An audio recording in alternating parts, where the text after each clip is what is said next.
ನಮಸ್ಕಾರ, ಅಮೋಘ್ ವಾರ್ತೆಗಳಿಗೆ ಸ್ವಾಗತ. ನಾನು ಶಿಲ್ಪಾ. ಈಗ ಹೆಡ್ಲೈನ್ಸ್.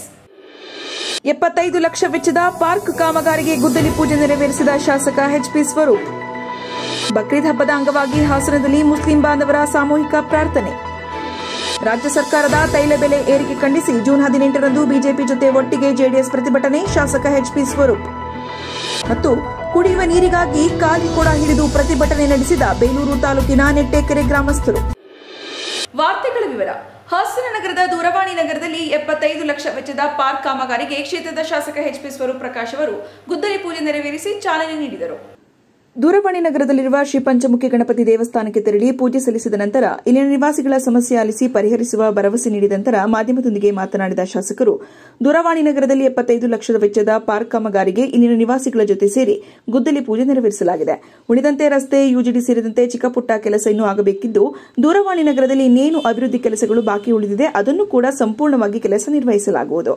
ಈಗಾಗಲೇ ನಮ್ಮ ತಂದೆಯ ಕಾಲದಲ್ಲಿ ಸಂಪೂರ್ಣ ರಸ್ತೆ ಕಾಮಗಾರಿಯಾಗಿದ್ದು 5 ವರ್ಷಗಳಾದ ಮೇಲೆ ಮತ್ತೊಮ್ಮೆ ಟಾರ್ ಹಾಕಲಾಗಿದೆ ಎಂದರು. ಹಿಂದಿನಿಂದಲೂ ಕೂಡ ಒಂದು ಪಾರ್ಕ್ನ ಒಂದು ಬೇಡಿಕೆ ಇತ್ತು. ಇವತ್ತು ಎಲ್ಲ ನಾಗರಿಕರು ಸೇರಿ ಇವತ್ತು ಸುಮಾರು 75 ಲಕ್ಷ ಹಣವನ್ನು ಏನು ನಮ್ಮ ಇರಿಗೇಷನ್ ಡಿಪಾರ್ಟ್ಮೆಂಟ್ನಿಂದ ಇವತ್ತು ದೂರವಾಣಿ ನಗರಕ್ಕೆ ಪಾರ್ಕ್ ಹಾಕಿ ಇವತ್ತು ಗುದ್ದಲಿ ಪೂಜೆ ಮಾಡಿದ್ದೀವಿ. ಎಲ್ಲರೂ ಕೂಡ ಬಂದು ಸಹಕಾರನ ಕೊಟ್ಟಿದ್ದಾರೆ. ಹಿಂದೆ ಹಲವಾರು ಚಿಕ್ಕ ಪುಟ್ಟ ಕೆಲಸಗಳು ಇನ್ನೂ ಆಗಬೇಕಾಗಿದೆ, ರಸ್ತೆ ಮತ್ತು ಯುಜಿಡಿ ಕೆಲಸದ ವಿಚಾರವಾಗಿ. ಅದು ಕೂಡ ಸಂಪೂರ್ಣವಾಗಿ ಪೂರ್ಣಗೊಳಿಸೋಣ ಅಂತ ಈ ಸಂದರ್ಭದಲ್ಲಿ ಮತ್ತೊಮ್ಮೆ ದೂರವಾಣಿ ನಗರದಲ್ಲಿ ಇನ್ನೇನೇನು ಕೆಲಸಗಳು ಬಾಕಿ ಇದೆ ಎಲ್ಲರೂ ಕೂಡ ಸಂಪೂರ್ಣ ಮಾಡೋಣ ಅಂತ ಹೇಳ್ತಾ, ಈಗಾಗಲೇ ಯುಜಿಡಿ ಬಹುತೇಕ ಎಲ್ಲ ಆಗಿದೆ. ಯುಜಿಡಿ ರಸ್ತೆ ಕೂಡ ನಮ್ಮ ತಂದೆ ಎಚ್.ಎಸ್. ಪ್ರಕಾಶ್ ಇದ್ದಾರ ಕಾಲದಲ್ಲೇ ಆಗಿತ್ತು. ಇಲ್ಲಿ ಕೂಡ ಒಂದು ಮೇಂಟೆನೆನ್ಸ್ ವರ್ಕಲ್ಲಿ 5 ವರ್ಷ ಆದಮೇಲೆ ಅದು ಮತ್ತೊಮ್ಮೆ ಟಾರ್ನ ಹಾಕಿದ್ದಾರೆ. ಅದಕ್ಕೆ ಸಂಪೂರ್ಣ ಏನು ಕೆಲಸ ಆಗಬೇಕಿದೆ ಮಾಡೋಣ ಅಂತ ಈ ಸಂದರ್ಭದಲ್ಲಿ. ಎಚ್.ಡಿ. ಕುಮಾರಸ್ವಾಮಿ ಅವರ ಪ್ರಮಾಣ ವಚನ ಸ್ವೀಕಾರ ಆದ ವೇಳೆ ನಾವು ಕೂಡ ದೆಹಲಿಗೆ ಹೋಗಿ ಜೊತೆ ಕಾರ್ಯಕ್ರಮದಲ್ಲಿ ಭಾಗವಹಿಸಿದ್ದೆವು. ಹಾಸನ ವಿಚಾರವಾಗಿ ಬಹಳಷ್ಟು ಚರ್ಚೆ ಮಾಡಲಾಗಿದೆ. ಇದು ನನ್ನ ಹುಟ್ಟೂರು, ತವರೂರು ಆಗಿರುವುದರಿಂದ ಹಾಸನದ ವಿಚಾರ ಬಂದರೆ ಯಾವುದೇ ಕೆಲಸವನ್ನ ಮಾಡುತ್ತೇನೆ. ಇಲ್ಲಿಗೆ ಒಳ್ಳೆಯ ಕೈಗಾರಿಕೆ ತಂದು ಹಾಸನ ಜಿಲ್ಲೆಗೆ ಉದ್ಯೋಗಗಳನ್ನು ಕೊಡುವ ನಿಟ್ಟಿನಲ್ಲಿ ಕೆಲಸ ಮಾಡಲಾಗುವುದೆಂದರು. ನಗರದ ಮೇಲ್ಸೇತುವೆ ಇರಬಹುದು, ವಿಮಾನ ನಿಲ್ದಾಣ ಇರಬಹುದು, ಎಲ್ಲಾ ಕೆಲಸವನ್ನ ಮಾಡುವುದಾಗಿ ಕುಮಾರಸ್ವಾಮಿ ಅವರು ಹೇಳಿದ್ದಾರೆ. ಮುಂದಿನ ದಿನ ದೊಡ್ಡ ಮಟ್ಟದಲ್ಲಿ ಅಭಿನಂದನಾ ಕಾರ್ಯಕ್ರಮದಲ್ಲಿ ಸನ್ಮಾನ ಮಾಡಲಾಗುವುದು. ಈಗಾಗಲೇ ಈ ಜಿಲ್ಲೆಗೆ ಹೆಚ್ಚಿನ ಒತ್ತು ಕೊಡುವುದಾಗಿ ಕುಮಾರಣ್ಣ ಹೇಳಿರುವುದಾಗಿ ವಿಶ್ವಾಸ ವ್ಯಕ್ತಪಡಿಸಿದರು. ಕೇಂದ್ರ ಮಂತ್ರಿ ಆದಮೇಲೆ ಅವರು ಪ್ರಮಾಣ ವಚನ ಸಂದರ್ಭದಲ್ಲಿ ನಾವು ಕೂಡ ದೆಹಲಿಗೆ ಹೋಗಿ ಅವ್ರ ಜೊತೆನೂ ಕೂಡ ಭಾಗವಹಿಸಿ ನಾವು ಅವರು ಏನು ಅಧಿಕಾರ ತಗೊಂಡೋಗ ಕೂಡ ಅವ್ರ ಜೊತೆ ಇದ್ವಿ. ಭಾಳಷ್ಟು ಚರ್ಚೆನೂ ಕೂಡ ನಾವು ಮಾಡಿದ್ವಿ. ಹಾಸನ ವಿಶೇಷವಾಗಿ ಹಾಸನ ಜಿಲ್ಲೆ ವಿಚಾರವಾಗಿ ಅವರು ಕೂಡ ನಾನು ಹುಟ್ಟೂರು ತವರೂರು, ಹಾಗಾಗಿ ನಾನು ಹಾಸನ ವಿಚಾರದಲ್ಲಿ ಯಾವುದೇ ಕೆಲಸಗಳಿದ್ರು ಮಾಡ್ತೀನಿ ಮತ್ತು ಒಳ್ಳೊಳ್ಳೆ ಇಂಡಸ್ಟ್ರಿಗಳನ್ನ ಕೂಡ ತಂದು ಹಾಸನ ಜಿಲ್ಲೆಗೆ ಒಂದು ಉದ್ಯೋಗನ ಕೊಡುವಂಥ ನಿಟ್ಟಿನಲ್ಲಿ ಕೆಲಸ ಮಾಡ್ತೀನಿ ಅಂತೇಳಿ ಈಗಾಗಲೇ ಫ್ಲೈಓವರ್ ಇರ್ಬೋದು ಮತ್ತು ಏನು ಹಲವಾರು ಏರ್ಪೋರ್ಟ್ ಇರ್ಬೋದು, ಎಲ್ಲ ಕೆಲಸಗಳನ್ನ ಸಂಪೂರ್ಣ ಮಾಡೋಣ ಅಂತ ಹೇಳಿದ್ದಾರೆ. ಹಾಸನವು ಕೂಡ ಒಂದು ಮುಂದಿನ ದಿನಗಳಲ್ಲಿ ಒಂದು ದೊಡ್ಡ ಮಟ್ಟದಲ್ಲಿ ಕಾರ್ಯಕ್ರಮವನ್ನು ಕೂಡ ಮಾಡಿ ನಾವು ಒಂದು ಅಭಿನಂದನಾ ಕಾರ್ಯಕ್ರಮ ಮತ್ತು ಅವ್ರಿಗನ್ನು ಸನ್ಮಾನವನ್ನು ಇಟ್ಕೋಬೇಕು ಅಂತ ಹೇಳಿ ಒಂದು ಕಾರ್ಯಕ್ರಮ ಮಾಡ್ತಾಯಿದ್ವಿ. ಅವರು ಒಂದು ದಿನ ಯಾವ ದಿನ ಅಂತ ಹೇಳ್ತೀನಿ ಅಂತ ಹೇಳಿದರೆ ಆ ದಿನ ನಿಗದಿಪಡಿಸಿ ನಾವು ಕೂಡ ದೊಡ್ಡ ಮಟ್ಟದಲ್ಲಿ ಕಾರ್ಯಕ್ರಮ ಮಾಡಿ ಎಲ್ಲ ಕೆಲಸಗಳ ಕಾರ್ಯಗಳೇನು. ಈ ಸಂದರ್ಭದಲ್ಲಿ ಕೃಷ್ಣ ಅಯ್ಯಂಗಾರ್, ಕಿರಣ್, ಎಂಡಿ ಸತೀಶ್, ಶಿವರಾಮೇಗೌಡ, ಸಂಪತ್, ಸಿದ್ದೇಗೌಡ, ಕೃಷ್ಣಮೂರ್ತಿ ಹಾಜರಿದ್ದರು. ಬಕ್ರೀದ್ ಹಬ್ಬದ ಅಂಗವಾಗಿ ನಗರದ ಹಳೆ ಈದ್ಗಾ ಮೈದಾನ ಮತ್ತು ಅಬ್ದುಲ್ ಕಲಾಂ ರಸ್ತೆ ಬಳಿ ಇರುವ ಹೊಸ ಈದ್ಗಾ ಮೈದಾನದಲ್ಲಿ ಮುಸ್ಲಿಂ ಬಾಂಧವರು ಸಾಮೂಹಿಕವಾಗಿ ಪ್ರಾರ್ಥನೆ ಸಲ್ಲಿಸಿದರು.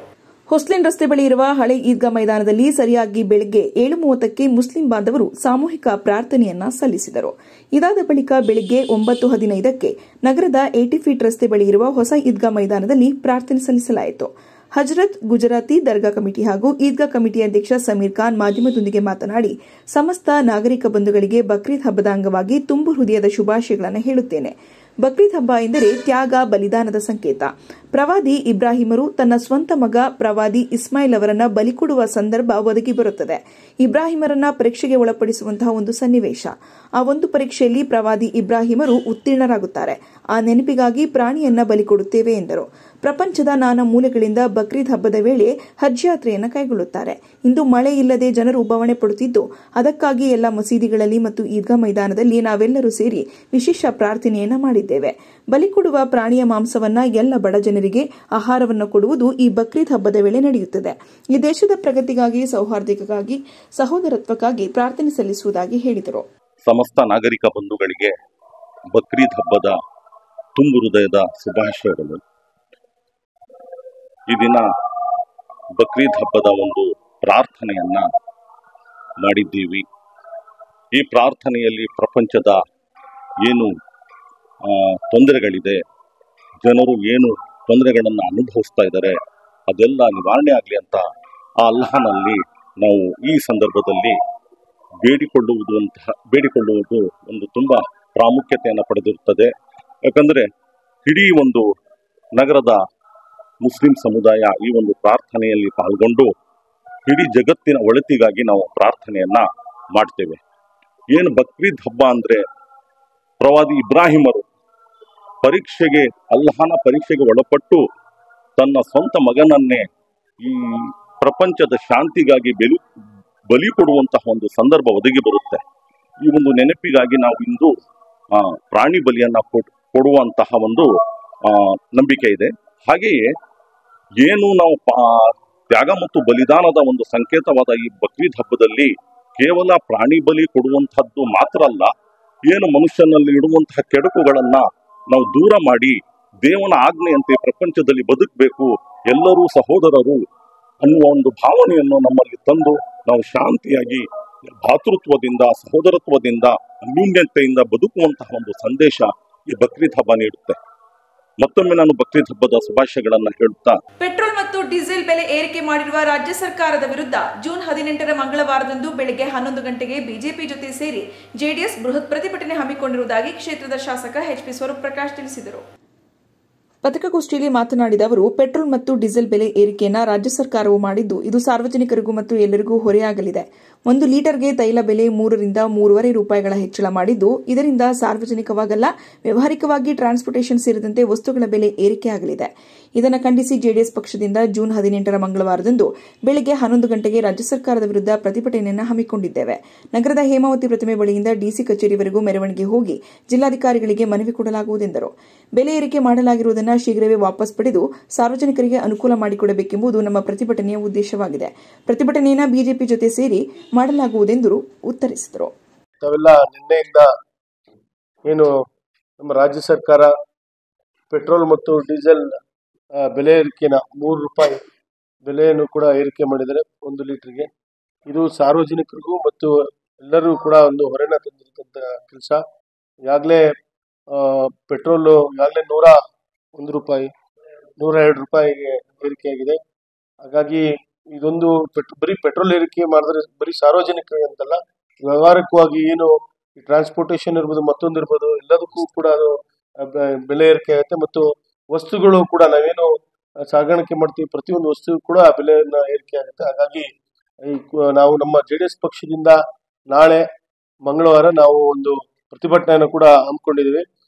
ಎಲ್ಲ ಸಾರ್ವಜನಿಕರು ಮತ್ತು ಕಾರ್ಯಕರ್ತರು ನಾಳೆ ಒಂದು ಪ್ರತಿಭಟನೆಗೆ ಎಲ್ಲರೂ ಕೂಡ ಆಗಮಿಸಬೇಕು. ನಮ್ಮ ಏನು ಹೇಮಾವತಿ ಸ್ಟ್ಯಾಚ್ಯೂಯಿಂದ ಡಿಸಿ ಕಚೇರಿಗೆ ಹೋಗಿ ಡಿಸಿಗೆ ಮನವಿ ಮಾಡೋ ಮುಖಾಂತರ ನಾವೆಲ್ಲ ಕೂಡ ನಮ್ಮ ರಾಜ್ಯ ಸರ್ಕಾರದ ವಿರುದ್ಧ ಒಂದು ಪ್ರತಿಭಟನೆ ಮಾಡಬೇಕು ಅಂತ ಈಗಾಗಲೇ ಸಿಎಂ ಅವ್ರಿಗೂ ಕೂಡ ನಾವು ನಮ್ಮ ಶಾಸಕ ನಾವೆಲ್ಲ ಕೂಡ ಮುಂದಿನ ಒಂದು ಸೆಷನ್ ಅಲ್ಲಿ ನಾವು ಕೂಡ ಒಂದು ಮನವಿನ ಮಾಡ್ತಾ ಇದ್ದೀವಿ. ಏನು ಬೆಲೆ ಏರಿಕೆ ಏನಿದೆ ಅದನ್ನು ಶೀಘ್ರದಲ್ಲೇ ಅದನ್ನ ತೆಗೆದುಹಾಕಿ ಸಾರ್ವಜನಿಕರಿಗೆ ಮತ್ತು ಎಲ್ಲರೂ ಕೂಡ ಅನುಕೂಲ ಆಗಬೇಕು ಅಂತ ಒಂದು ಪ್ರತಿಭಟನೆಯನ್ನು ನಾಳೆ ಹಮ್ಮಿಕೊಂಡಿದ್ದೀವಿ. 11 ಗಂಟೆಗೆ ನಾಳೆ ಹೇಮಾವತಿ ಸ್ಟ್ಯಾಚ್ಯೂ.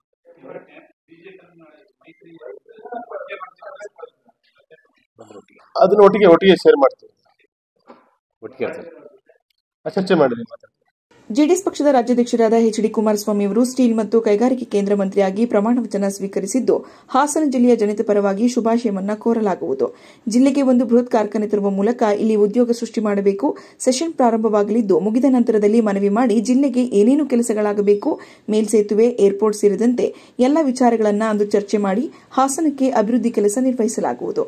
ಈಗಾಗಲೇ ಐಐಟಿಯನ್ನು ಕೂಡ ಹಾಸನ ಜಿಲ್ಲೆಗೆ ಬಂದಿಲ್ಲ. ರೈತರಿಗೆ ಜಾಗವೂ ಇಲ್ಲ, ಐಐಟಿಯೂ ಇಲ್ಲ. ನಾವು ಕೂಡ ಮನವಿ ಮಾಡಲಾಗಿದ್ದು, ಯಾವ ಉದ್ದೇಶಕ್ಕೆ ಭೂಮಿ ಪಡೆಯಲಾಗಿದೆ ಅದು ಕಾರ್ಯರೂಪಕ್ಕೆ ಬಾರದಿದ್ದಾಗ ರೈತರಿಗೆ ಭೂಮಿಯನ್ನು ವಾಪಸ್ ಕೊಡಬೇಕು. ಈ ಬಗ್ಗೆ ಕುಮಾರಸ್ವಾಮಿ ಜೊತೆ ಚರ್ಚೆ ಮಾಡಿ ಮುಂದಿನ ನಿರ್ಧಾರ ಕೈಗೊಳ್ಳಲಾಗುವುದೆಂದರು. ಶೀಘ್ರವೇ ಎಲ್ಲ ಕೆಲಸ ಮಾಡಲು ಸಿದ್ಧತೆ ಮಾಡಿಕೊಳ್ಳಲಾಗುವುದೆಂದರು. ಇನ್ನು ಎಚ್ಡಿ ಕುಮಾರಸ್ವಾಮಿ ಅವರಿಗೆ ಹಾಸನದಲ್ಲಿ ದೊಡ್ಡ ಮಟ್ಟದ ಸನ್ಮಾನ ಕಾರ್ಯಕ್ರಮ ಏರ್ಪಡಿಸಲು ಕುಮಾರಣ್ಣರ ಬಳಿ ಸಮಯ ಕೇಳಿ ಮುಂದೆ ದಿನಾಂಕ ನಿರ್ಧರಿಸುತ್ತೇವೆ. ಮುಂದಿನ ದಿನಗಳಲ್ಲಿ ಬಿಜೆಪಿ ಜೆಡಿಎಸ್ ಹೊಂದಾಣಿಕೆಯಲ್ಲಿಯೇ ಹೋಗುತ್ತೇವೆ. ಈ ಬಗ್ಗೆ ಅನುಮಾನ ಬೇಡ ಎಂದು ಮಾಧ್ಯಮದವರ ಪ್ರಶ್ನೆಯೊಂದಕ್ಕೆ ಉತ್ತರಿಸಿದರು. ಜೆಡಿಎಸ್ ಪಕ್ಷದ ರಾಜ್ಯಾಧ್ಯಕ್ಷ ಎಚ್ಡಿ ಕುಮಾರಸ್ವಾಮಿ ಅವರು ಈಗಾಗಲೇ ತಮಗೆಲ್ಲರೂ ಗೊತ್ತಿರೋ ಹಾಗೆ ಕೇಂದ್ರ ಏನು ನಮ್ಮ ಸ್ಟೀಲ್ ಮತ್ತು ಇಂಡಸ್ಟ್ರಿ ಮಿನಿಸ್ಟರ್ ಆಗಿ ಏನು ಪ್ರಮಾಣ ವಚನ ತಗೊಂಡು ಅಧಿಕಾರ ಕೂಡ ಸ್ವೀಕಾರ ಮಾಡಿದ್ದಾರೆ. ನಮ್ಮ ಹಾಸನ ಜಿಲ್ಲೆಗೆ ಎಲ್ಲ ನಮ್ಮ ಹಾಸನ ಜನತೆ ಪರವಾಗಿ ನಾವು ಅವರಿಗೆ ಶುಭಾಶಯಗಳು ಕೂಡ ಕೋರ್ತಾ ಈಗಾಗಲೇ ಏನು ನಮ್ಮ ಹಾಸನ ಜಿಲ್ಲೆಗೆ ಒಂದು ಇಂಡಸ್ಟ್ರಿನ ತಂದು ಎಲ್ಲರೂ ಕೂಡ ಒಂದು ಎಂಪ್ಲಾಯ್ಮೆಂಟ್ ನ ಕ್ರಿಯೇಟ್ ಮಾಡಬೇಕು, ಉದ್ಯೋಗನ ಕಲ್ಪಿಸಬೇಕು ಅಂತ ನಿಟ್ಟಿನಲ್ಲಿ ನಾವೆಲ್ಲರೂ ಕೂಡ ಮತ್ತೊಮ್ಮೆ ಎಲ್ಲರೂ ಹೋಗಿ ಕೆಲವೇ ದಿನಗಳೇ ಅವ್ರಿಗೆ ನಾಳಿದ್ದು ಸೆಷನ್ ಶುರು ಆಗ್ತದೆ. ಹಾಗೆ ಅದು ಮುಗಿದ ತಕ್ಷಣ ನಾವೆಲ್ಲರೂ ಕೂಡ ಒಂದು ಮನವಿಯನ್ನು ಮಾಡಿ ನಮ್ಮ ಹಾಸನ ಜಿಲ್ಲೆಗೆ ವಿಶೇಷವಾಗಿ ಏನೇನು ನಮಗೆ ಕೆಲಸಗಳಾಗಬೇಕು, ಫ್ಲೈಓವರ್ ಇರ್ಬೋದು, ಏರ್ಪೋರ್ಟ್ ಇರ್ಬೋದು, ಹಾಗಾಗಿ ಎಲ್ಲಾ ವಿಚಾರಗಳು ಕೂಡ ನಾವು ಚರ್ಚೆ ಮಾಡಿ ಶೀಘ್ರದಲ್ಲೇ ಹಾಸನಿಗೆ ಒಂದು ಅಭಿವೃದ್ಧಿನ ಮಾಡಬೇಕು ಅಂತ ನಾವು ಮನವಿಯನ್ನು ಕೂಡ ಮಾಡ್ತಾ ಇದ್ದೀವಿ. ಶೀಘ್ರದಲ್ಲಿ ಎಲ್ಲಾ ಕೆಲಸಗಳು ಕೂಡ ಶುರು ಮಾಡ್ಲಿಕ್ಕೆ ಎಲ್ಲ ತರ ಸಿದ್ಧತೆ ಮಾಡ್ತೀವಿ. ಅದನ್ನ ಚರ್ಚೆ ಮಾಡ್ಬೇಕು, ಅವ್ರ ಹತ್ರ ಯಾವ್ದು ಮಾಡಿ ಹಾಸನಲ್ಲಿ ಒಂದು ದೊಡ್ಡ ಮಟ್ಟದ ಒಂದು ಸನ್ಮಾನ ಕಾರ್ಯಕ್ರಮನ ಇಟ್ಕೋಬೇಕು ಅಂತ ನಮ್ಮ ಪಕ್ಷದ ವರಿಷ್ಠರೆಲ್ಲ ಮಾತಾಡಿದ್ರೆ ಕುಮಾರಣ್ಣ ಅವ್ರದ್ದು ಒಂದು ಸಮಯನ ತಗೊಂಡು ನಿಗದಿಪಡಿಸಿ ದೊಡ್ಡ ಮಟ್ಟದ ಒಂದು ಕಾರ್ಯಕ್ರಮ ಮಾಡ್ತೀವಿ. ವಿಜೇಂದ್ರ ಅವರು ಇವತ್ತು ಅಂತ ಕರೆ ಕೊಟ್ಟದ್ದು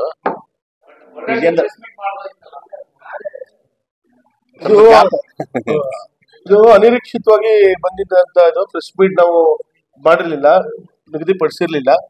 ಈಗಾಗಲೇ ಮತ್ತೊಮ್ಮೆ ಮಾಡ್ತೇವಿಲ್ಲ ಆ ತರದಲ್ಲಿ ಯಾವ್ದು ಅನುಮಾನ ಬೇಡ. ನಾವು ಜೆಡಿಎಸ್ ಮತ್ತು ಬಿಜೆಪಿ ಹೊಂದಾಣಿಕೆಯಿಂದಾನೆ ಮುಂದಿನ ದಿನಗಳಲ್ಲಿ ಎಲ್ಲಾ ಕೆಲಸ ಕಾರ್ಯಗಳು ಮಾಡ್ತೀವಿ. ಕಸ್ತೂರಬಾ ರಸ್ತೆಯಲ್ಲಿ ನಗರಸಭೆಗೆ ಸೇರಿದ 87 ಮಳಿಗೆಗಳಿದ್ದು ಹಿಂದೆ 54 ಮಳಿಗೆಗಳಿತ್ತು.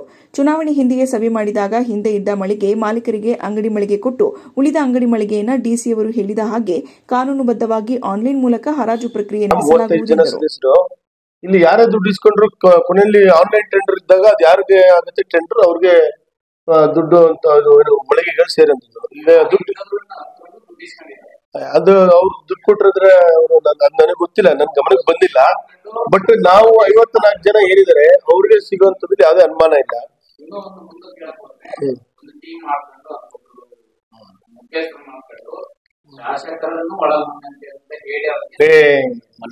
ನಾವು ಯಾವುದೇ ಕಾರಣಕ್ಕೂ ಆ ವಿಚಾರದಲ್ಲಿ ನಾವು ಯಾವತ್ತೂ ಕೂಡ ಸೇರಿಲ್ಲ.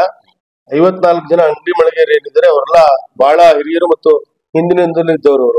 ಅವರು ನಮ್ಮ ಮನೆಗೆ ಹಲವಾರು ಸತಿ ಬಂದಿದ್ದಾರೆ. ಅವ್ರ ಜೊತೆ ಚರ್ಚೆ ಮಾಡಿದಾಗ ಡಿಸಿ ಅವ್ರ ಹತ್ರ ನಾನು ಖುದ್ದಾಗಿ ಅವ್ರನ್ನೆಲ್ಲ ಕರ್ಕೊಂಡು ಹೋಗಿ ಡಿಸಿ ಅವ್ರಿಗೂ ಕೂಡ ಒಂದು ಆಶ್ವಾಸನೆಯನ್ನು ಕೊಡಿಸಿ ಚುನಾವಣೆ ಮುಗಿದ ನಂತರ ಅವ್ರಿಗೆ ಅಂಗಡಿ ಮಳಿಗೆಯನ್ನು ಕೊಡಿಸುವಂತ ಕೆಲಸ ಮಾಡ್ತೀನಿ ಅಂತ ಹೇಳಿ ಅವರು ಕೂಡ ಭರವಸೆನ ಕೊಟ್ಟು ಧೈರ್ಯನ ತುಂಬಿ ಕಳಿಸಿದೀವಿ. ಯಾವ್ದೇ ಕಾರಣಕ್ಕೂ ಯಾರಿಗೂ ನಾವು ₹1 ಕೂಡ ದುಡ್ಡು ಕೊಡಕ್ ಹೋಗ್ಬಿಡಿ, ನಿಮ್ಮ 54 ಅಂಗಡಿ ಮಳಿಗೆ ಏನಿದೆ ಕಾನೂನುಬದ್ಧ ನಿಮಗೆ ಮಾಡ್ಕೊಡ್ತೀವಿ ಅಂತ ಹೇಳಿದ್ವಿ. ಉಳಿದು ಆನ್ಲೈನ್ ಟೆಂಡರ್ ಮಾಡ್ತೀವಿ.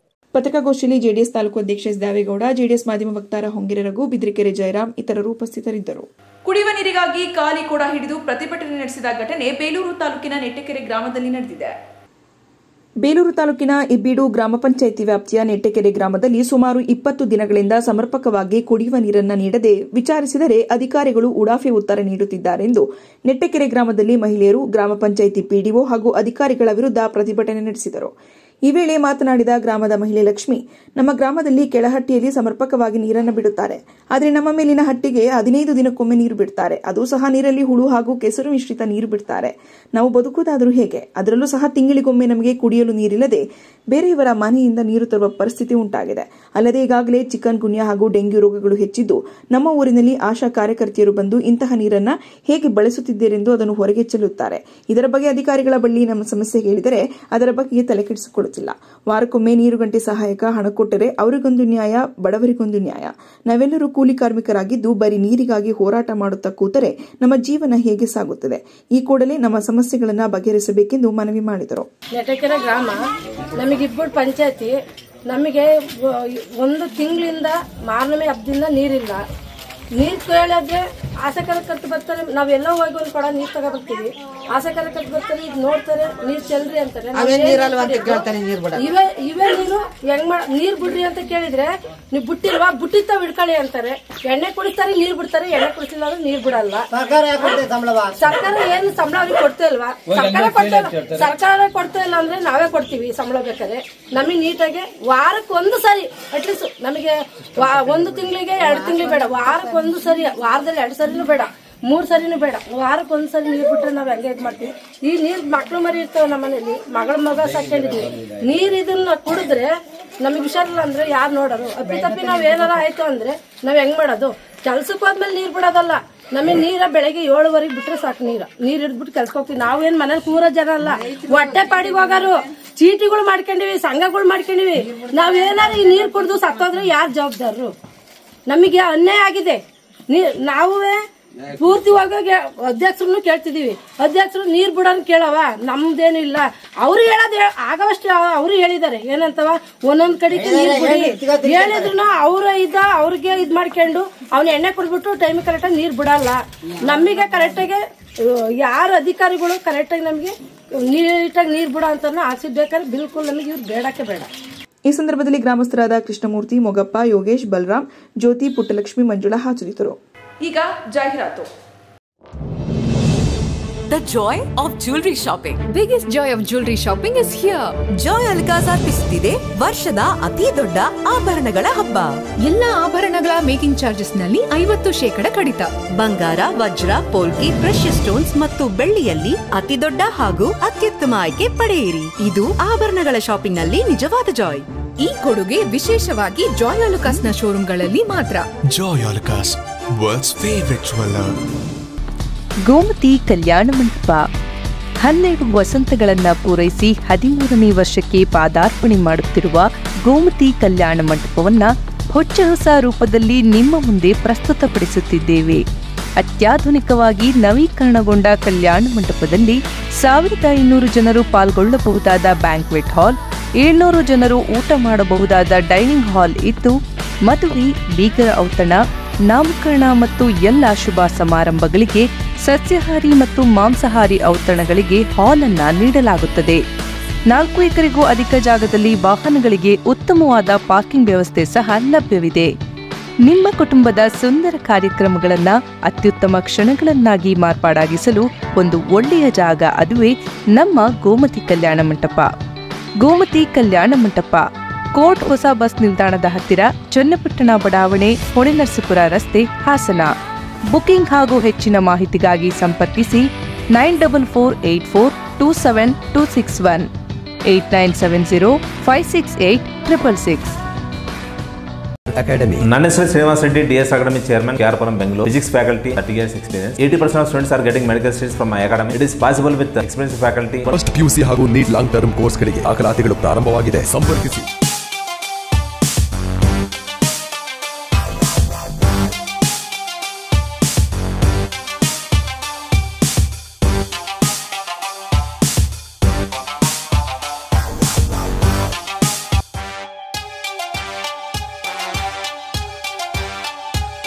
ಎಲ್ರಿಗೂ ನಮಸ್ಕಾರ. ನನ್ನ ಹೆಸರು ಓಂಪ್ರಿಯಾ ಅಂತ. ನಾವು ಹೊಳೆನರಸೀಪುರ. ನಾನು ಈ ಸತಿ ನೀಟ್ ಕೋಚಿಂಗ್ ನ DSR ಅಕಾಡೆಮಿ ಬೆಂಗಳೂರಲ್ಲಿ ತಗೊಂಡೆ. ಆಸ್ ಎಕ್ಸ್ಪೆಕ್ಟೆಡ್ 630 ಮಾರ್ಕ್ಸ್ ಈ ಸತಿ ಬಂದಿದೆ. ಇನ್ DSR ಅಕಾಡೆಮಿ ಬಗ್ಗೆ ಹೇಳಬೇಕು ಅಂದ್ರೆ ತುಂಬಾ ಚೆನ್ನಾಗಿದೆ. ಫ್ಯಾಕಲ್ಟೀಸ್ ಎಲ್ಲ ತುಂಬಾ experienced. My name is Gautami Reddy. I am from Mubagal. I am a 4th year student, medical student. I was searching for a good institution, and at that time I got in DSR Medical Academy. My name is Monica Reddy. I scored this year 600 marks. Sir took utmost care in physics. Physics was a subject which everyone would lack. ನಾವು ಜಯರಾಮ್ ರೆಡ್ಡಿ ಅಂತ, ನಾವು ಚಕ್ಕದೊಡ್ಡಿ ಗ್ರಾಮ. ನಾವು carpenter ಕೆಲಸ ಮಾಡಿಕೊಂಡು ಮಕ್ಕಳನ್ನ ಓದಿಸಿದೆ. ನಾನು 600 marks ತೆಗೆದಿದ್ದಾರೆ, ರ್ಯಾಂಕ್ ಸ್ಟೂಡೆಂಟ್ ಆಗಿದ್ದಾರೆ. DSR ಅಕಾಡೆಮಿಯಲ್ಲಿ ಕಲಿಸಿದ್ದಕ್ಕೆ ದೊಡ್ಡ ಮಗಳು ಡಾಕ್ಟರ್ ಆಯ್ತು, ಚಿಕ್ಕ ಮಗಳನ್ನು ಡಾಕ್ಟರ್ ಆಯ್ತು. DSR ನೀಟ್ ಅಕಾಡೆಮಿ ಮತ್ತು ನೀಟ್ ಲಾಂಗ್ ಟರ್ಮ್ ಕೋರ್ಸ್ಗೆ ಅಡ್ಮಿಷನ್ ಆಗಲು ಈಗ ಕೇವಲ 1,80,000 ರೂಗಳು. ನಾವು ಮಾಡುವ ಚಾಲೆಂಜ್, ನಮ್ಮಲ್ಲಿ ಕೋರ್ಸ್ ಮಾಡಿ ಮೆಡಿಕಲ್ ಸೀಟ್ ಸಿಗದೇ ಇದ್ದರೆ ₹50,000 ವಾಪಸ್ ನೀಡಲಾಗುವುದು. ಫಸ್ಟ್ PUC ಹಾಗೂ ನೀಟ್ ಲಾಂಗ್ ಟರ್ಮ್ ಕೋರ್ಸ್ಗಳಿಗೆ ದಾಖಲಾತಿಗಳು ಪ್ರಾರಂಭವಾಗಿದೆ. ಸಂಪರ್ಕಿಸಿ.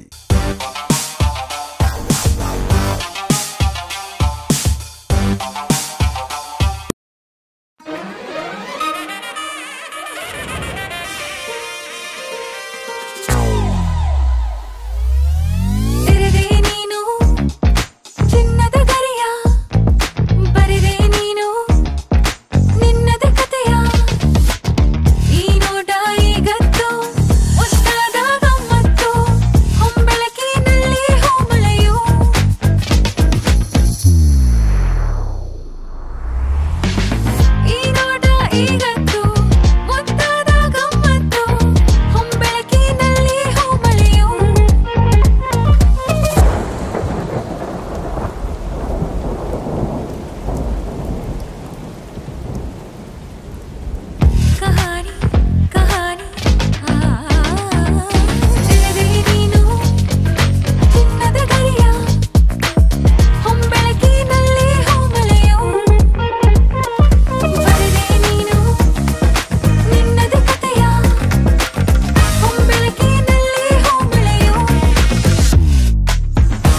Celebrating the brides of now.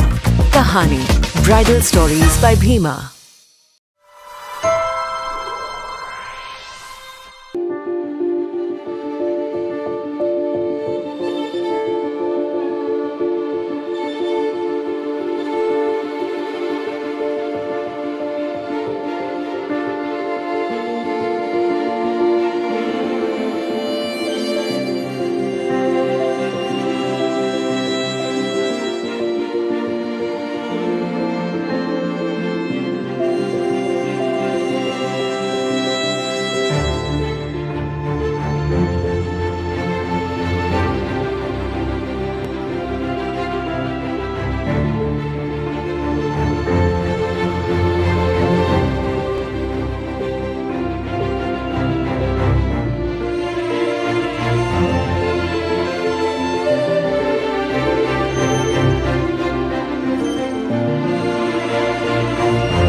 Ratnam silks ಹಾಸನದ ಜನಮನ ಗೆದ್ದಿರುವ ನಂಬರ್ 1 ರೇಷ್ಮೆ ಹಾಗೂ ಫ್ಯಾನ್ಸಿ ಸೀರೆಗಳ ಎಕ್ಸ್ಕ್ಲೂಸಿವ್ ಶೋರೂಮ್. ನಮ್ಮಲ್ಲಿ ಮಹಿಳೆಯರ ಮನಸೂರೆಗೊಳ್ಳುವ Kanchipuram silk sarees, Mysuru silks, pure Banaras silks, fancy ಹಾಗೂ cotton sarees, KSIC grade crepe silk, suiting and shirting, ಇನ್ನು ಹಲವಾರು ಬಗೆಯ ಸೀರೆಗಳು ನಿಮ್ಮ ಕೈಗೆಟುಕುವ ದರದಲ್ಲಿ ದೊರೆಯುತ್ತವೆ. ವರ್ಷದ 365 ದಿನಗಳಲ್ಲೂ ಹೋಲ್ಸೇಲ್ ದರದಲ್ಲಿ ಮಾರಾಟ. ಗ್ರಾಹಕರಿಗೆ ಪಾರ್ಕಿಂಗ್ ಹಾಗೂ ಶೌಚಾಲಯದ ವ್ಯವಸ್ಥೆಯೂ ಲಭ್ಯ. ಭೇಟಿ ಕೊಡಿ Ratnam silks, opposite to Rangalakshmi hospital, next to NCC office, RC road, Hassan. Phone number 9164210699 ಹಾಗೂ 08172296399. ಮತ್ತೊಮ್ಮೆ ಅಮೋಘ ವಾರ್ತೆಗಳಿಗೆ ಸ್ವಾಗತ. ಬೇಲೂರು ತಾಲೂಕಿನ ಗೆಂಡೆಹಳ್ಳಿ ರಸ್ತೆಯಲ್ಲಿರುವ ಈದ್ಗಾ ಮೈದಾನದಲ್ಲಿ ಬೇಲೂರಿನ ಮುಸ್ಲಿಂ ಬಾಂಧವರು ಕೋಟೆ ಜಾಮಿಯಾ ಮಸೀದಿಯ ಗುರುಗಳಾದ ಇರ್ಫಾನ್ ರಜಾರವರ ನೇತೃತ್ವದಲ್ಲಿ ಲೋಕ ಕಲ್ಯಾಣಕ್ಕಾಗಿ ಸಾಮೂಹಿಕವಾಗಿ ಪ್ರಾರ್ಥನೆ ಸಲ್ಲಿಸಿದರು. ಜಾತಿ ಧರ್ಮ ಭೇದ ಭಾವವೆನ್ನದೆ ಪರಸ್ಪರ ಪ್ರೀತಿ ವಿಶ್ವಾಸದಿಂದ ಬಾಳುವಂತಾಗೋಣ. ನಾವೆಲ್ಲರೂ ಜಾತಿ ಧರ್ಮಗಳ ಹೊರತಾಗಿ ಪ್ರೀತಿ, ಮಮತೆ, ಶಾಂತಿ, ಸಹೋದರತೆಯನ್ನ ನಮ್ಮ ನಾಡಿನಲ್ಲಿ ಉಳಿಸಿ ಬೆಳೆಸೋಣ. ಪ್ರವಾದಿ ಹಜರತ್ ಇಬ್ರಾಹಿಂ ಅವರ ತ್ಯಾಗ, ಬಲಿದಾನ, ಅಚಲ ದೈವಭಕ್ತಿ ಹಾಗೂ ಅವರ ಪುತ್ರ ಹಜರತ್ ಇಸ್ಮಾಯಿಲ್ ಅವರ ದೈವಭಕ್ತಿಯನ್ನ ಸಾಂಕೇತಿಕರಿಸುವ ಬಕ್ರೀದ್ ತ್ಯಾಗ ಬಲಿದಾನವನ್ನು ಸ್ಮರಿಸುವ ಮಹತ್ವದ ಹಬ್ಬದ ಸಂದರ್ಭದಲ್ಲಿ ಮಾನವೀಯ ಮೌಲ್ಯಗಳು ನಶಿಸುತ್ತಿರುವ ಪ್ರಸಕ್ತ ಕಾಲಘಟ್ಟದಲ್ಲಿ ಮಾನವನ ಸಂಬಂಧಗಳನ್ನು ಗಟ್ಟಿಗೊಳಿಸಿ ಬಡವ ಶ್ರೀಮಂತರ ನಡುವಿನ ಅಂತರವನ್ನು ಕಡಿಮೆಗೊಳಿಸಲು ಇಂದಿನ ದಿನವು ನಮಗೆ ಪ್ರೇರಣೆಯಾಗಲಿ. ಈ ಶುಭ ದಿನದಂದು ಜಗತ್ತಿನಾದ್ಯಂತ ದೌರ್ಜನ್ಯಕ್ಕೂ ದಬ್ಬಾಳಿಕೆಗೂ ಅವಮಾನಕ್ಕೂ ಒಳಗಾಗಿ ನ್ಯಾಯ ನಿರಾಕರಿಸಲ್ಪಟ್ಟ ಜನಸಮುದಾಯದ ಪರವಾಗಿ ಪ್ರಾರ್ಥಿಸೋಣ ಮತ್ತು ಇಸ್ಲಾಂ ಧರ್ಮದಲ್ಲಿ ಸ್ವಚ್ಛತೆಯ ಬಗ್ಗೆ ಪ್ರಾಮುಖ್ಯತೆ ನೀಡಿದ್ದಾರೆ. ಅದರಂತೆ ನೀವು ಸಹ ವಾಸಿಸುವ ಸ್ಥಳದಲ್ಲಿ ಸುತ್ತಮುತ್ತ ಪ್ರದೇಶಗಳಲ್ಲಿ ಸ್ವಚ್ಛತೆ ಮತ್ತು ಸುಂದರ ಪರಿಸರದ ಬಗ್ಗೆ ಕಾಳಜಿ ವಹಿಸಬೇಕೆಂದರು. ಈ ಸಂದರ್ಭದಲ್ಲಿ ಪೇಟೆ ಜಾಮಿಯಾ ಮಸೀದಿಯ ಗುರುಗಳು, ಬೇಲೂರು ಪಟ್ಟಣದ ಭಕ್ತಾದಿಗಳು ಸಮೂಹ ಹಾಜರಿದ್ದರು. ಯಾವುದೇ ರೀತಿಯ ಅಹಿತಕರ ಘಟನೆ ನಡೆದಂತೆ ಪೊಲೀಸ್ ಇಲಾಖೆ ವತಿಯಿಂದ circle inspector Jayaram, sub inspector Praveen ರವರ ನೇತೃತ್ವದಲ್ಲಿ ಸೂಕ್ತ ಬಂದೋಬಸ್ತ್ ನೀಡಲಾಗಿತ್ತು. ಹಾಸನಾಂಬ ಕಲಾಕ್ಷೇತ್ರದಲ್ಲಿ ಜೂನ್ 19 ಬುಧವಾರದಂದು ಸಂಜೆ 6 ಗಂಟೆಗೆ ಬಂಜಾರ ಜನಾಂಗದ ಕಲೆ, ಸಂಸ್ಕೃತಿ, ಬದುಕು, ಬವಣೆಗಳನ್ನು ಬಿಂಬಿಸುವ ಗೋರ್ ಮಾಟಿ ನಾಟಕ ಪ್ರದರ್ಶನವನ್ನು ಹಮ್ಮಿಕೊಳ್ಳಲಾಗಿದೆ ಎಂದು ಸಾಹಿತಿ ಹಾಗೂ ಹಿರಿಯ ಪತ್ರಕರ್ತ ಚಲಂ ತಿಳಿಸಿದರು. ಪತ್ರಿಕಾಗೋಷ್ಠಿಯಲ್ಲಿ ಮಾತನಾಡಿದ ಅವರು, ಈ ನಾಟಕವು ಬುಡಕಟ್ಟು ಸಮುದಾಯದ ಜೀವನ ಶೈಲಿ ಹಾಗೂ ವೈಶಿಷ್ಟ್ಯದ ಮಾಹಿತಿಯನ್ನು ಆಧರಿಸಿ ನಾಟಕ ಪ್ರದರ್ಶನ ನಡೆಯಲಿದೆ. ಸ್ವತಂತ್ರ ಹೋರಾಟದಲ್ಲಿ ಬಂಜಾರ ಸಮುದಾಯದ ಕೊಡುಗೆ ಹಾಗೂ ದೇಶಕ್ಕೆ ಕೊಡುಗೆ ಹಾಗೂ ಅವರಿಂದ ಆಗಿರುವ ಅನುಕೂಲಗಳ ಬಗ್ಗೆ ಜನರಿಗೆ ಅರಿವು ಮೂಡಿಸುವ ಸಲುವಾಗಿ ಈ ನಾಟಕವನ್ನು ಆಯೋಜಿಸಿದ್ದು, ಬಂಜಾರ ಸಮುದಾಯದ ಕೊಡುಗೆ ಹಾಗೂ ಸಾಧನೆಗಳ ಬಗ್ಗೆ ತಿಳಿಯಲು ಹೆಚ್ಚಿನ ಸಂಖ್ಯೆಯಲ್ಲಿ ಜನರು ಭಾಗವಹಿಸಿ ನಾಟಕ ಪ್ರದರ್ಶನವನ್ನು ಯಶಸ್ವಿಗೊಳಿಸಬೇಕು. 30 ಜನ ಕಲಾವಿದರನ್ನು ಒಳಗೊಂಡ ನಾಟಕ ಇದಾಗಿದ್ದು, ಸುಮಾರು 2:30 ನಿಮಿಷಗಳ ಕಾಲ ನಾಟಕ ಪ್ರದರ್ಶನ ನಡೆಯಲಿದೆ. ಸಿ ಬಸಲಿಂಗಯ್ಯ ಅವರು ನಿರ್ದೇಶಿಸಿ, ಗೀತಾ ಮೊಂಟಡ್ಗ ಅವರು ರಂಗ ನಿರ್ವಹಣೆ ಮಾಡಿದ್ದು, ಬೆಳಕಿನ ವಿನ್ಯಾಸವನ್ನ ಕೃಷ್ಣಕುಮಾರ್ ನಾಲ್ನಕಜೆ ಮಾಡಿದ್ದು, ಶಶಿಧರ್ ಅಡಪ್ಪ ಅವರು ರಂಗ ವಿನ್ಯಾಸ ಮಾಡಿದ್ದು, ಕೆಆರ್ ನಂದಿನಿ ಅವರು ಸಹ ನಿರ್ದೇಶನ ಮಾಡಿದ್ದಾರೆ ಎಂದರು. ಗೋರ್ಮಾಟಿ ಅನ್ನುವ ಒಂದು ನಾಟಕವನ್ನ ಆಯೋಜನೆ ಮಾಡ್ತಾ ಇದ್ದೀವಿ. ಈ ನಾಟಕ ಮೈಸೂರಿನ ರಂಗಾಯಣ ರೆಪರ್ಟರಿಯ ಒಂದು ಪ್ರಸ್ತುತಿ. ಈ ನಾಡಿನ ಖ್ಯಾತ ರಂಗಕರ್ಮಿಗಳಾದ ಸಿ ಬಸವಲಿಂಗಯ್ಯನವರ ನಿರ್ದೇಶನ ಈ ನಾಟಕಕ್ಕಿದೆ. ಈ ಗೋರ್ಮಾಟಿ ಅನ್ನುವ ನಾಟಕ 2.5 ಗಂಟೆಯ ಅವಧಿ ನಾಟಕ ಇದು. ಈ ನಾಟಕವು ಒಂದು ಸಮುದಾಯದ ಸುತ್ತ ಸಂಸ್ಕೃತಿಯ ಚಲನೆಯನ್ನ ಹೇಳ್ತಾ ಹೋಗುತ್ತೆ. ಗೋರ್ಮಾಟಿ ಅನ್ನೋದು ಮೂಲತಃ ಮರಾಠಿ ಶಬ್ದ. ಬೇರೆ ಬೇರೆ ನಾಡಿನಾದ್ಯಂತ ಕಾಶ್ಮೀರದಿಂದ ಕನ್ಯಾಕುಮಾರಿ ತನಕ ಕೂಡ ಬಂಜಾರ ಸಮುದಾಯ ಅಂತಕ್ಕಂಥ ಒಂದು ಸಮುದಾಯ, ಒಂದು ಹರಡಿ ಹಂಚಿ ಹೋಗಿರ್ತಕ್ಕಂಥ ಒಂದು ಸಮುದಾಯ. ಆ ಸಮುದಾಯದ ಸಾಂಸ್ಕೃತಿಕ ಕಥನವನ್ನ, ಪಲ್ಲಟದ ಕಥನವನ್ನ ಈ ನಾಟಕ ಹೇಳ್ತಾ ಹೋಗುತ್ತೆ. ನಮ್ಮ ಕರ್ನಾಟಕದಲ್ಲಿ ಲಂಬಾಣಿ ಅಂತ ಕರಿಬಹುದು, ಆಂಧ್ರದಲ್ಲಿ ಬೇರೆ ಇದೆ, ಹೀಗೆ ಬೇರೆ ಬೇರೆ ಭಾಷೆಯಲ್ಲಿ ಬಂಜಾರ ಅಂತಕ್ಕಂಥದ್ದು ಬೇರೆ ಬೇರೆ ರಾಜ್ಯದಲ್ಲಿ ಬೇರೆ ಬೇರೆ ಗುರುತಿಸ್ತಾ ಹೋಗುತ್ತೆ. ಬೆಳಿಗ್ಗೆ ಸ್ನೇಹಿತರದ್ದು ಲಂಬಾಣಿ, ಲವಣಿಗರು ಅಂತ, ಉಪ್ಪನ್ನ ಮಾರುವಂತವರು ಅಂತ, ಲವಣಿಗರೇ ಲಂಬಾಣಿಗರಾದರು ಅಂತ. ಒಂದು ಈ ಬುಡಕಟ್ಟು ಸಮುದಾಯದ ವೈಶಿಷ್ಟ್ಯದ ಕುರಿತವಾಗಿ ಈ ನಾಟಕ ಹೆಚ್ಚು ಮಾತಾಡುತ್ತೆ.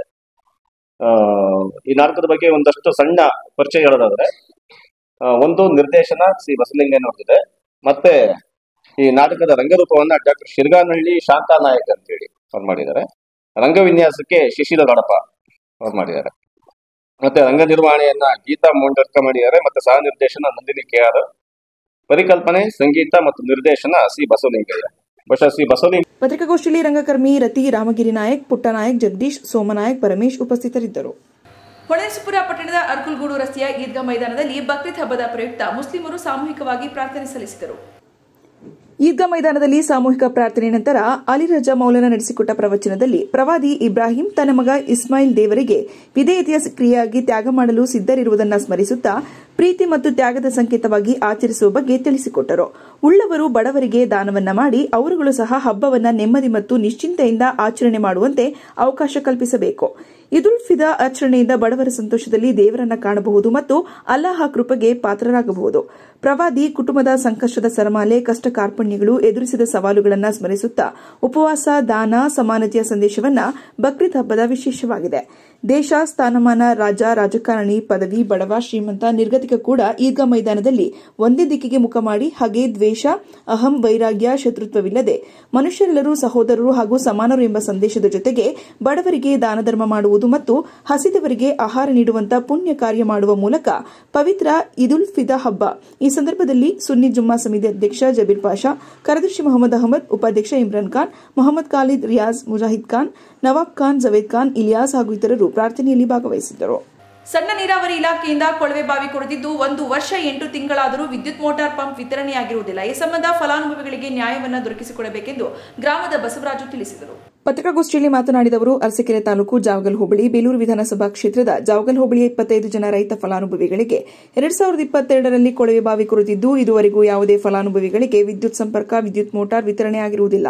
ಎಲ್ಲಾ ಫಲಾನುಭವಿಗಳು ಜಿಲ್ಲಾಧಿಕಾರಿಗಳು, ಮುಖ್ಯ ಕಾರ್ಯನಿರ್ವಹಣಾಧಿಕಾರಿಗಳು, ಜಿಲ್ಲಾ ಪಂಚಾಯತ್ ಹಾಸನ, ಸಹಾಯಕ ಕಾರ್ಯಪಾಲಕ ಇಂಜಿನಿಯರ್, ಸಣ್ಣ ನೀರಾವರಿ ಇಲಾಖೆ ಇವರುಗಳಿಗೆ ಸುಮಾರು ವಾರಕ್ಕೆ 2 ಬಾರಿ ಇಲಾಖೆಗೆ ಅಲೆದಾಡಿ ಎಲ್ಲ ಇಲಾಖೆಗೂ ಮನವಿ ಪತ್ರ ಸಲ್ಲಿಸಿದರೂ ಸಹ ಯಾವ ಇಲಾಖೆಯ ಅಧಿಕಾರಿಗಳು ಸಹ ನಮ್ಮ ಮನವಿಗೆ ಸ್ಪಂದಿಸಲಿಲ್ಲ. ಕೇಳಿದರೆ ಗುತ್ತಿಗೆದಾರರ ಮೇಲೆ ಹೇಳುತ್ತಾರೆ. ಅಧಿಕಾರಿಗಳೇ ದೂರವಾಣಿ ಮೂಲಕ ಸಂಪರ್ಕಿಸಿದಾಗ ನಮಗೂ ಇದಕ್ಕೂ ಯಾವುದೇ ಸಂಬಂಧವಿಲ್ಲ ಎಂದು ಗುತ್ತಿಗೆದಾರರು ಹೇಳುತ್ತಿದ್ದಾರೆ. ನಾನು ಗುತ್ತಿಗೆದಾರ ಅಷ್ಟೇ, ಇಂಜಿನಿಯರ್ ಅವರ ಹೇಳಿಕೆಯ ಮೇರೆಗೆ ಉಪಗುತ್ತಿಗೆ ನೀಡಿರುತ್ತೇನೆ ಎಂದು ಹೇಳಿರುತ್ತಾರೆ. ಆದರೆ ಇವರು ನಮಗೆ ಯಾವುದೇ ವಿದ್ಯುತ್ ಪರಿಕರಗಳನ್ನು ವಿತರಿಸುವುದಿಲ್ಲ ಎಂದರು. ಕ್ಷೇತ್ರಕ್ಕೆ ಸೇರಿದಂತ ಫಲಾನುಭವಿಗಳು ಸಣ್ಣ ನೀರಾವರಿ ಇಲಾಖೆನಲ್ಲಿ ಸುಮಾರು 1 ವರ್ಷ 8 ತಿಂಗಳಿಂದ ಕೊಳವೆ ಬಾವಿ ಕೊರೆದಿದ್ರು. ಅದೇನಾಗಿದೆ ಅಂದ್ರೆ ಇಲ್ಲಿವರೆಗೂ ನಮಗೆ ಯಾವುದೇ ರೀತಿ ಪರಿಕರಗಳನ್ನ ವಿತರಣೆ ಮಾಡಿಲ್ಲ. TC ಆಗ್ಲಿ, ಆಮೇಲೆ ಮೋಟರ್ ಪೈಪ್ ಆಗ್ಲಿ ಯಾವುದು ನೀಡಿಲ್ಲ. ನಾವು DC ಮೇಡಮ್ ಅವ್ರಿಗೆ ಅರ್ಜಿ ಸಲ್ಲಿಸಿದ್ವಿ, ಮನವಿ ಪತ್ರ, ಆಮೇಲೆ ಇಒ ಮೇಡಮ್ಗೆ ಮನವಿ ಪತ್ರ ಸಲ್ಲಿಸಿದ್ವಿ, ಎಲ್ಲ ಅಧಿಕಾರಿಗಳಿಗೂ ಮನವಿ ಪತ್ರ ಸಲ್ಲಿಸಿದ್ವಿ. ವಾರಕ್ಕೆ 2 ಬಾರಿ ನಾವು ಇಲಾಖೆಗೆ ಸುತ್ತಾಡಿ ಸಾಕಾಗಿ ಹೋಗ್ಬಿಟ್ಟಿದ್ವಿ, ಆಯ್ತಾ. ಬಟ್ ನಮ್ಗೆ ಯಾವುದೇ ರೀತಿ ನ್ಯಾಯ ಸಿಕ್ಕಿಲ್ಲ. ನಾವು ಅವ್ರನ್ನ ಫೋನ್ ಮಾಡೋದಾಗ್ಲಿ ಮತ್ತೊಂದಾಗ್ಲಿ ಅಧಿಕಾರಿಗಳ ಹತ್ರ ಹೋದ್ರೆ ಟೆಂಡರ್ ಕ್ಯಾನ್ಸಲ್ ಮಾಡ್ತೀವಿ, ಬೇರೆಯವ್ರಿಗೆ ಕೊಡ್ತೀವಿ ಅಂತಾರೆ. ಈಗ 6 ತಿಂಗಳಾಯ್ತು, 6 ತಿಂಗಳಿಂದ ನಮ್ಗೆ ಯಾವುದೇ ರೀತಿ ಅವರಿಂದ ಯಾವುದು ಉತ್ತರ ಬರ್ತಿಲ್ಲ. ನಮ್ಗೆ ಅವರು ಸರಿಯಾದ ರೀತಿ ನಮಗೆ ಸ್ಪಂದಿಸ್ತಾನೂ ಇಲ್ಲ. ಗುತ್ತಿಗೆದಾರರಿಗೆ ಕೇಳಿದ್ರೆ ಅವ್ರೇನಂತಾರೆ ಅಂದ್ರೆ ನಿಜವಾದ ಗುತ್ತಿಗೆದಾರರು ನಾಗರಾಜ್ ಅಂತೇಳಿ, ಅವ್ರಿಗೆ ಫೋನ್ ಮಾಡಿದ್ರೆ ನನಗೂ ಇದಕ್ಕೂ ಸಂಬಂಧನೇ ಇಲ್ಲ ಅನ್ನೋ ಮಾತಂತಾರೆ. ಅವ್ರು ಬೇರೆಯವ್ರಿಗೆ ಕೊಟ್ಟಿದೀವಿ, ನಾವು ರವಿ ಅನ್ನೋ ಇಂಜಿನಿಯರ್ ಇದ್ರ ಮೇಲೆ ಅವ್ರು ಹೇಳಿದಾಗ ನಾವು ಬೇರೆಯವ್ರಿಗೆ ಸಬ್ ಕಾಂಟ್ರಾಕ್ಟ್ ಕೊಟ್ಟಿದೀವಿ, ನಮಿಗೂ ಇದಕ್ಕೂ ಸಂಬಂಧ ಇಲ್ಲ, ಕೊಡ್ತೀವಿ, ನಿಧಾನ ಕೊಡ್ತೀವಿ ಅಂತಾರೆ. ಅಧಿಕಾರಿಗಳು ನೋಡ್ರೆ ನಮಗೆ ಉಡಾಬೆ ಮಾತು ಹೇಳ್ತಾರೆ, ಯಾವುದೇ ರೀತಿ ಸ್ಪಂದಿಸ್ತಿಲ್ಲ. ಅದಕ್ಕೆ ಪತ್ರಿಕಾಗೋಷ್ಠಿಯಲ್ಲಿ ಗ್ರಾಮದ ಅಣ್ಣಯ್ಯ, ಸಣ್ಣರಾಮು, ಬಸವಯ್ಯ, ಮಂಜುನಾಥ್, ಧರ್ಮ ಉಪಸ್ಥಿತರಿದ್ದರು. ಕೊನೆಯಲ್ಲಿ ಮತ್ತೊಮ್ಮೆ ಹೆಡ್ಲೈನ್ಸ್. 75 ಲಕ್ಷ ವೆಚ್ಚದ ಪಾರ್ಕ್ ಕಾಮಗಾರಿಗೆ ಗುದ್ದಲಿ ಪೂಜೆ ನೆರವೇರಿಸಿದ ಶಾಸಕ ಎಚ್ಪಿ ಸ್ವರೂಪ್. ಬಕ್ರೀದ್ ಹಬ್ಬದ ಅಂಗವಾಗಿ ಹಾಸನದಲ್ಲಿ ಮುಸ್ಲಿಂ ಬಾಂಧವರ ಸಾಮೂಹಿಕ ಪ್ರಾರ್ಥನೆ. ರಾಜ್ಯ ಸರ್ಕಾರದ ತೈಲ ಬೆಲೆ ಏರಿಕೆ ಖಂಡಿಸಿ ಜೂನ್ 18ರಂದು ಬಿಜೆಪಿ ಜೊತೆ ಒಟ್ಟಿಗೆ ಜೆಡಿಎಸ್ ಪ್ರತಿಭಟನೆ, ಶಾಸಕ ಎಚ್ಪಿ ಸ್ವರೂಪ್. ಮತ್ತು ಕುಡಿಯುವ ನೀರಿಗಾಗಿ ಕಾಲಿ ಕೊಡ ಹಿಡಿದು ಪ್ರತಿಭಟನೆ ನಡೆಸಿದ ಬೇಲೂರು ತಾಲೂಕಿನ ನೆಟ್ಟೇಕೆರೆ ಗ್ರಾಮಸ್ಥರು. ಮುಂದಿನ ವಾರ್ತಾ ಸಂಚಿಕೆಯೊಂದಿಗೆ ಮತ್ತೆ ಭೇಟಿಯಾಗೋಣ. ವಂದನೆಗಳು.